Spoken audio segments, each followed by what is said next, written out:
नमस्ते।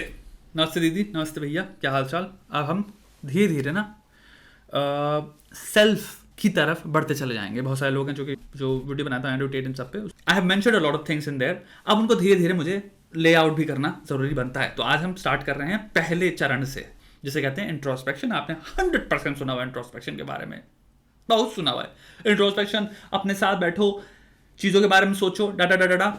इंट्रोस्पेक्शन पहला चरण होता है अध्यात्म का। यू कैन से कि जो पाथ है दूर, जहां पे अध्यात्म शुरू होगा, आप उसकी ओर बढ़ रहे हो। सो पहला स्टेप जो तुम्हें लेना है साइमल्टेनियसली अपनी जिंदगी में, आप कुछ भी कर रहे हो, I would say please financially stable बनाओ अपने आप को। It's a very very very very very important goal. Introspection as a process क्या है, तुम्हारी जिंदगी में तुम्हें बैठना है और तुम्हें एक सिंपल प्रश्न पूछना है, तुम्हारी क्या क्या चीजें जो तुम्हें परेशान कर रही हैं।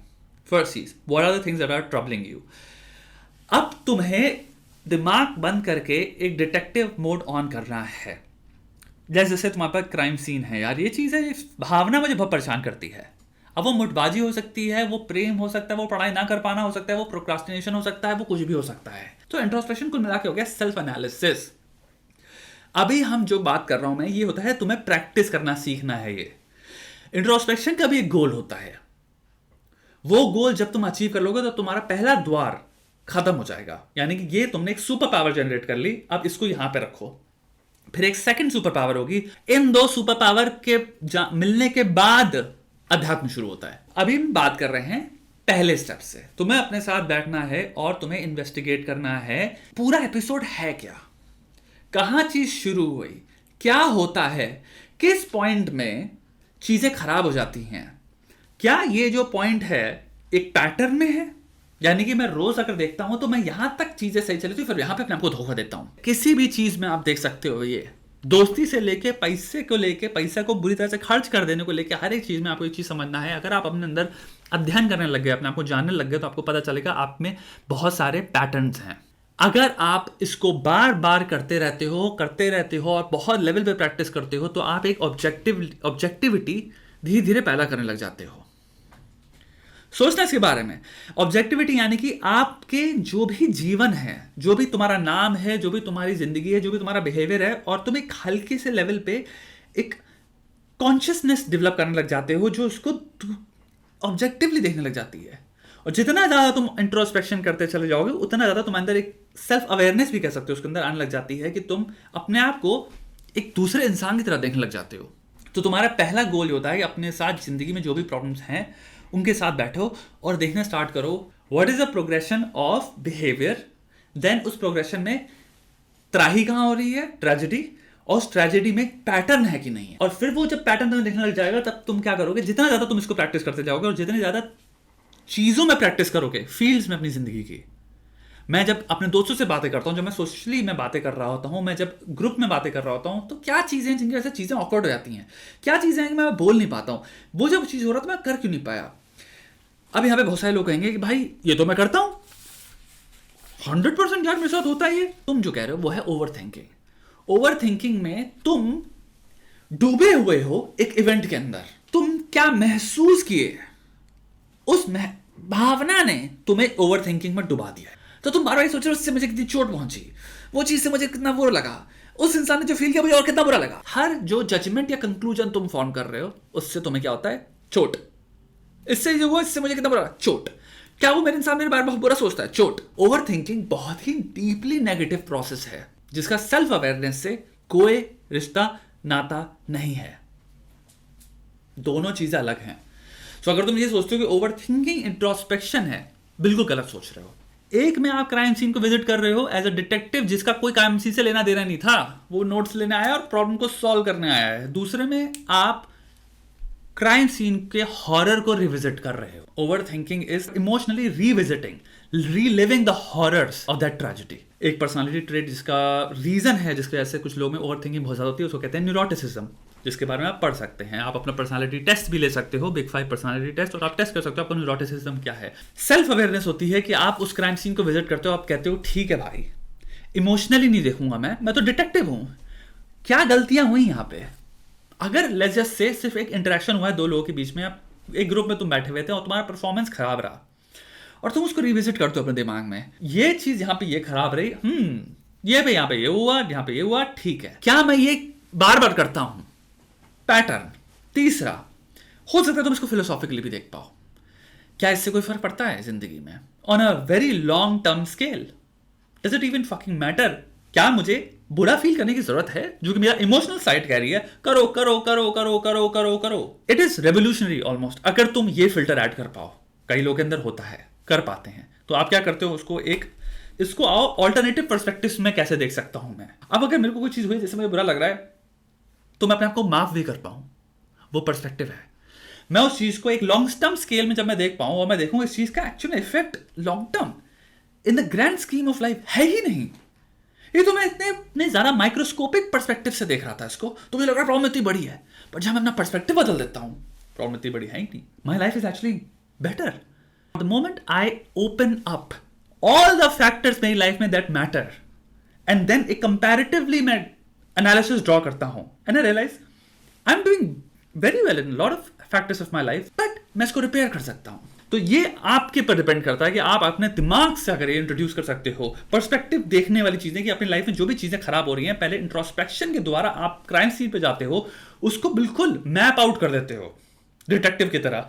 एक एक चीज देख लेते हो, उससे मैं क्या क्या सीख सकता हूं, क्या क्या गलतियां हुई हैं, किन चीजों में, किन एरिया से मेरे को थोड़ा सा इंप्रूवमेंट चाहिए। एम्पैथी भी अगर इंट्रोड्यूस कर पाओ तो दूसरों के पर्सपेक्टिव से भी देख सकते हो तुम इंट्रोस्पेक्शन के अंदर। तो फिर भैया माइक टाइसन बन जाओगे तुम इंट्रोस्पेक्शन के, इंटरपर्सनल रिलेशनशिप्स के, मतलब कि तुम्हारी रिलेशनशिप्स में बातें करने का, तुम्हारी रिलेशनशिप्स की डेप्थ का, तुम्हारी पर्सनालिटी इस लेवल पे इंप्रूव होगी जिसकी कोई हद नहीं है, अगर तुम अपने इंट्रोस्पेक्शन स्टाइल में एम्पैथी ले आओ। यानी कि मैं सीन तो देखूंगा एक डिटेक्टिव की तरह, शर्लॉक होम्स की तरह। यानी कि तुम्हारा, अब समझ लो सिंपल ऐसे है, इंट्रोस्पेक्शन इज तुम एक शर्लॉक होम्स कैरेक्टर अपने दिमाग में इन्वेंट करते हो। कोई भी सिचुएशन जो हुई है उससे तुम शर्लॉक होम्स को भेजते हो अपने साथ बैठ के। शर्लॉक होम्स एक एक एस्पेक्ट देखता है उस परेशानी का, पर डेटा आ गया बहुत ज्यादा कि क्या क्या हुआ है, कहां किस मोमेंट पे गलत हुआ है, और क्या ये एक पैटर्न है कि नहीं है। फिर तुम लाते हो कॉग्निटिव रीअप्रेजल। ये जो लॉस हुआ है, जो मुझे चोट लगी हल्की सी, इसको मैं दूसरे पर्सपेक्टिव से कैसे देख सकता हूं। क्या एक ग्रैंड स्कीम ऑफ थिंग्स में एक्चुअली में एक चीज इतनी बड़ी नहीं है, तो मुझे इतना बुरा फील करने की जरूरत नहीं है। इस पे मैं रिपेयर करता हूं, लेकिन इट्स ओके, इट्स ओके। उसके ऊपर एम्पैथी भी ले आओ, जो भी मेरे साथ हुआ ठीक है, ये है पूरी सिचुएशन, दूसरे ने जो किया ये इन्होंने क्यों किया होगा, या फिर जो मैंने सिचुएशन पे यहाँ पे ये चीज बोली है, इससे सामने वाले को क्या लगा होगा, क्या मुझे बोलना चाहिए था, क्या मैं थोड़ा सा ज्यादा डायरेक्ट हूं, क्या मैं कम डायरेक्ट हूं। ये चीजें तुम्हारा डिटेक्टिव है ब्रेन जो ये कर रहा है, यानी कि प्रीफ्रंटल कॉर्टेक्स। अभी इमोशंस को मिनिमल रखो, इमोशंस कभी खत्म नहीं हो सकते, ये भी एक मिथ है, अनइमोशनल नहीं हो ही नहीं सकता। ABCD जब लेड आउट नहीं होता कोई चीज का, तो उसको समझना बहुत मुश्किल है। या तो आप किसी बहुत ही गजब गुरु के पास बैठे हैं जिसने आपको समझाया बेटा A ये है, B ये है, C है, C है मेडिटेशन, A और B जरूरत है पहले, तब मेडिटेशन की फुल पोटेंशियल तुम अचीव कर पाओगे, वरना वो माइंडफुलनेस ही रहेगा। वेस्टर्न जो देखता है माइंडफुलनेस, मेडिटेशन के बेनिफिट्स या इफेक्ट्स कहां तक रहते हैं वो सीमित। एंजाइटी रिलीव करता है, स्ट्रेस रिलीव करता है, मेंटल हेल्थ बढ़ाता है। It blows my mind, but I understand, because आपने सीरियलाइजेशन मिस कर दिया। आप सी को डायरेक्टली पहले ए बना के प्रैक्टिस कर रहे हो। बेनिफिशियल चीज तो है ही वो, तो वो बेनिफिट्स तो देगी, लेकिन आप उसके बेनिफिट्स कहां तक समझ पाए। ए स्ट्रेस रिमूव कर रहा है ये तो, बी एंजाइटी कम कर रहा है, 3 एक ग्रेट स्टेट ऑफ रिलैक्सेशन ला रहा है मेरे दिमाग में। मेडिटेशन ये बन गया है। अगर तुम एक्चुअल गुरु के साथ बैठे हो, किसी एक्चुअल गुरु आचार्य, वो तुम्हें बताएंगे ये सी है, इट कम्स वे लेटर। अभी तुम्हें अपनी मेंटल फैकल्टीज को बहुत लेवल पे पहले वर्क करना है। ए और बी अपने में ही चैंपियन बना देंगे तुम्हें। तो आज मैं ए समझा रहा हूं तुम्हें, बी तो फिर तुम प्रॉपर इंटेलेक्चुअल हो। बी के बाद तुम्हारा कोई चूना नहीं लगा सकता, कोई चूना नहीं लगा सकता। तुम दूर से सारे पैटर्न देख लोगे इंसान की, आ कहां से रहा है, क्या कर रहा है। बहुत भारी मात्रा में तगड़े फिलोसोफर्स बी तक थे। ए पहले शुरू करो करना। तो काफी लोग कहते हैं ना कि हमको जो एंड्रू टेट सिखा रहा है, हमको ये सब सिखा रहे हैं, मसल्स बनाओ और पैसे वाले बन जाओ। ओके, डिसिप्लिन गुड, बॉडी बनाओ, बहुत बेनिफिट्स हैं उसके, बहुत बढ़िया चीज है। यस, कॉमन सेंसिकल एडवाइस है ये। बॉडी बनाओ, क्यों? क्योंकि हेल्थी रखना है evolutionarily. Yes, you will be attractive, लड़की हो चाहे लड़का हो। ओके, उसके बियॉन्ड जाओ। 45 में तुम्हारे पास बॉडी भी है, बहुत ज्यादा पैसा है, भारी मात्रा में रिच कल्चर्स में मिड लाइफ क्राइसिस क्यों आती है 40 पे? तो पता है कितने भयंकर स्टैटिस्टिक्स हैं rich, high rich income countries में, स्वीडन, स्विट्जरलैंड, तुम इन सब की बात कर लो, जर्मनी, इन सब की बात कर लो, इन पॉपुलेशन जिनमें लोग अब बहुत करोड़पति हैं, लोग अरबपति हैं, उनमें डिप्रेशन और एंजाइटी क्यों आती है? फिर मस्कुलर भी है, बॉडी भी है, हेल्थ भी है, वेल्थ भी है, सब कुछ है।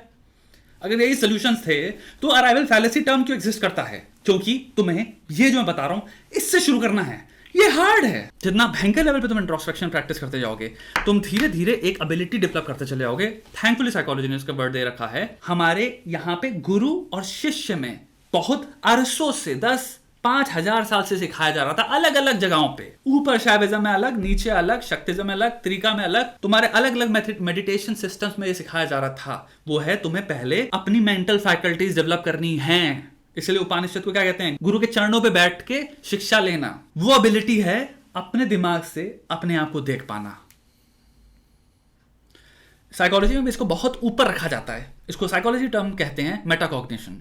Isn't that fucking epic to think कि scientifically there is a system called metacognition जो एग्जिस्ट करता है, जो कि तुम्हारे कल्चर में 10,000 साल से पहले ही उन्होंने बता दिया था, ओके ये करना है तुम्हें। एंड साइकोलॉजी में it's considered one of the best things you can do for yourself. ये तो बहुत ही गजब चीज है आपकी मेंटल हेल्थ के लिए जो आप कर सकते हैं। द एबिलिटी जहां पे आप अपने बिहेवियर को एक ऐसी जगह पे आ चुके होते हो, आप स्टडी कर पाते हो, ऑब्जेक्टिवली अपने आप को देख पा रहे हो, आप अपने आप को देखते हो और अपने नाम को बुलाते हो कि ए पुरुष, ए महिला। ये जो जोन है ना यार, ये तू वापस वो पैटर्न रिपीट कर रहा है या कर रही है। तुम्हारे अंदर एक कॉन्वर्सेशन हो रही है तुम्हारे साथ, लेकिन वो वाली कॉन्वर्सेशन नहीं है जहां पे तुम नहीं, जो सेल्फ लोडिंग, सेल्फ डाउट वाली बकचोदी नहीं हो रही। अब हम एक अलग इस लेवल की कॉन्वर्सेशन पे आ गए जहां पे तुमने अपने अंदर एक पर्सनालिटी या एक सेमी कॉन्शियसनेस डेवलप कर लिया, कैरेक्टर डेवलप कर लिया है, जो कि तुम्हारे बिहेवियर को, बायोलॉजी को, डिजायर्स को अब काइंड ऑफ रेगुलेट कर पा रहा है। दूसरा टर्म आते हैं साइकोलॉजी का जो बहुत ही स्ट्रॉन्ग टर्म माना जाता है, जो कि तुम स्पिरिचुअल साइंसेस में पढ़ोगे तो उसको कहते हैं सेल्फ कंट्रोल। साइकोलॉजी में कहते हैं सेल्फ रेगुलेशन। मेटाकॉग्निशन से आपको मिलती है ताकत सेल्फ रेगुलेट करने की। आप बैठे हो और आप अपने आप को देख पाते हो और आप कह पाते हो ये बिहेवियर का मुझे पैटर्न दिख रहा है, सुन इस चीज को तू कम कर सकता है। आप अपने बिहेवियर को रेगुलेट कर रहे हो। आपके दिमाग में इतना कंट्रोल है, इतनी ताकत आ चुकी है, मेटाकॉग्निशन से आई है। फिर से मैं रिपीट करता हूं, कितनी गजब बात है। See there is a reason why मैं सडनली इस अध्यात्म के पाथ में मेरे को मजा ही आ गई, क्योंकि जितनी चीजें थी मैं पढ़ रहा हूं, for once they made sense to me scientifically, economics के पॉइंट ऑफ व्यू से, सोशियोलॉजी के पॉइंट ऑफ व्यू से, साइकोलॉजी के पॉइंट ऑफ व्यू से, न्यूरोसाइंस के पॉइंट ऑफ व्यू से। हार्ट साइंस एंड न्यूरोसाइंस तो इकोनॉमी से कैसे? क्योंकि तुम्हारा बिहेवियर भयंकर लेवल पे इंपैक्ट करता है समाज को, पॉलिसी मेकिंग को। तो पता नहीं है इकोनॉमिकली तुम कितनी सारी चीजें इंपैक्ट करते हो। Economics is one of the best subjects and everything, every decision you make has an economic outcome या टोल एज वेल। सो तुम्हारे को जितना ज्यादा तुम ये कर रहे हो, मेरे दोस्त, मेरे भाई, मेरी बहन, मेरे जो भी हैं, मेरे प्रिय भारतीय या मेरे प्रिय बांग्लादेशी या पाकिस्तानी जो भी देख रहा है, इसको प्लीज धर्म से मत जोड़ना जो मैं बातें कर रहा हूं। तुम साइकोलॉजी से जोड़ लो, साइकोलॉजिकल चीज कर रहे हैं हम। I am just happy that in our history I have found that this was what was taught. एक टाइम पे लोगों को ये सिखाया जाता था करना। लाइक क्या गजब चीज है कि इतने साल पहले कुछ लोगों ने इतनी इंपॉर्टेंट चीज फिगर आउट कर ली और करना सिखाया, और बातें कर रहे थे उसकी। और साइकोलॉजी, न्यूरोसाइंस, जितनी सारी चीजें, अब दे आर फाइंडिंग आउट क्या बेनिफिट है इन सब चीजों के। यार सब चीजें कितनी गजब यार, मेटाकॉग्निशन यार, क्या एबिलिटी है यार।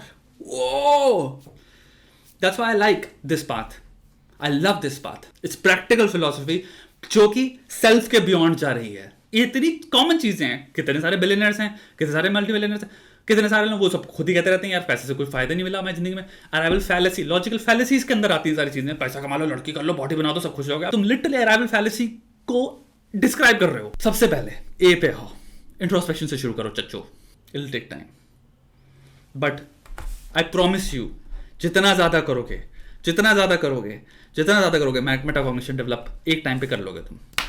बड़ू तुम देखना तुम्हारा कॉन्फिडेंस लेवल क्या होगा फिर, क्योंकि तुम अपने दिमाग के अंदर एक स्ट्रैटेजी डेवलप कर ली हो। अब इसको प्रैक्टिकली अप्लाई करें। तुम्हारी लाइफ में कुछ भी घटित हो रहा हो, तुम अपने साथ बैठो, कहते हो ना ना ना मुझे कुछ टाइम चाहिए, और फिर सडनली तुम्हारी कॉन्वर्सेशन स्टार्ट होती है जहां पे तुम एक स्ट्रैटेजिस्ट के साथ बैठे हो। भाई मुझे नहीं पता तुम्हारा स्ट्रैटेजिस्ट कौन है, कोई भी नाम दे सकते हो उसको। कमांडर डेवलप किया अपने दिमाग के अंदर जो कह रहा हो क्या हो, तुम्हारे इमोशंस को मैं रेगुलेट कर सकता हूं, you have develop this capacity capability, congratulation first of all. Second, आओ देखें कहां पे क्या चीजें हम मॉड्यूलेट कर सकते हैं, क्या रेगुलेट कर सकते हैं जिससे तुम्हारा बिहेवियर और बेटर हो जाए। लर्निंग कर्व देखो क्या खतरनाक होगा तुम्हारा। सिर्फ प्रैक्टिकल पॉइंट ऑफ व्यू से मैं बात कर रहा हूं। तो ये पहला ए है जिसका गोल है मेटाकॉग्निशन। बहुत सारे लोग होते हैं जो बात करते हैं, श्रोता आप जो बातें कर रहे हो उसमें तुम्हारे हमको समझ में नहीं आ रही, ये करना क्या है, ये है हमारे धर्म के बारे में होता क्या होता है। आओ तुम्हें practical psychology, social psychology, neuroscience, इन सब की चीजों के पॉइंट ऑफ व्यू से बता रहा हूं मैं। तो इंट्रोस्पेक्शन शुरू करो आज से। जिसको बड़ा मन था अध्यात्म में घुसने का, धर्म के बारे में समझना है, धर्म को जानना है, ये सब चीजों की पढ़ाई कहां से शुरू करें? गीता पढ़ो ये है, लेकिन जो प्रैक्टिकली तुम्हें करना है अपने साथ बैठ के, गीता चाहे पढ़ो या ना पढ़ो, ये तो करना ही करना है अगर अध्यात्म में घुसना है। अब ऐसे समझो, Gita is high level thinking. वो हाई लेवल थिंकिंग हर कल्चर में प्रैक्टिस हुई। एक और बात मैं ये भी कहूंगा, तुम्हें उबुंटू जो कल्चर है अफ्रीकन का, वहां पर भी मिलेंगी चीजें जो कि बड़ी हाई लेवल थिंकिंग मिलेंगी, कुछ बातें होंगी। तुम्हें जापानीज कल्चर में कुछ चीजें होंगी जिनको प्रोवर्ब्स कह सकते हो, कुछ हमेशा कहीं ना कहीं तुम्हें ऐसी चीज देखेंगे जहां पे कुछ बातें हैं जो बहुत हाई लेवल हैं। उनको समझने के लिए ये प्रैक्टिकल तरीके होते हैं जो मैं अब तुम्हें बता रहा हूं। मेडिटेशन थर्ड है, अभी इससे स्टार्ट करो। सेकंड बताऊंगा इसके बाद। सेकंड एक्चुअली मैं अभी बता देता हूं, क्रिटिकल थिंकिंग है। हार्डेस्ट है वो। अगर क्रिटिकल थिंकिंग और मेटाकॉग्निशन डेवलप कर गए हो तुम, अब तुम खुद बता लो तुम क्या बन जाओगे। सैमुराई हो तुम भाई। आई होप आपको अच्छा लगा, आई होप ये आप काम करोगे। आई होप आपने इतना लंबा देखा हो वीडियो, मुझे पता नहीं देखा हो कि नहीं देखा हो, बट आप पे डिपेंड करता है जी।